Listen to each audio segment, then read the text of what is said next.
এই শোনো, হ্যাঁ বলো। মনে হলো সেদিন বিয়ে হয়েছে, অথচ দেখো দেখতে দেখতে চোখের পলকে 22টা বছর কিভাবে কেটে গেল আমি টেরই পেলাম না। ও তাই নাকি জান? দেখতে দেখতে 22টা বছর চোখের পলকে তোমার কেটে গেছে স্বামী জান। তোমার হয়তো বা কেটেছে, আমার তো ভাই দেখতে দেখতে চোখের পলকে 22টা বছর কাটেনি। ঠিক আছে, আমার কিভাবে কেটেছে জানো? তোমার সংসারে 100 পদের সবার পছন্দ মতো রান্না করতে করতে, বাথরুমে প্রত্যেকটা পরিবারের সদস্যদের কাপড় ধুইতে ধুইতে, বান্দির মতো সংসারে খাটতে খাটতে, এবং তারপরে তোমার মা বাবা 14 গোষ্ঠী ভাই ভাবি থেকে শুরু করে আত্মীয় স্বজন পাড়া প্রতিবেশী সবার, ঠিক আছে সবার ঘোটা শুনতে শুনতে আমার এই 22টা বছর গেছে।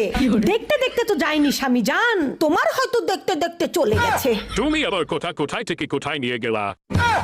ওমা, কোথায় থেকে কোথায় নিয়ে গেলাম মানে? তুমি তো বুঝবা না, তোমার তো দেখতে দেখতে আনন্দে কেটে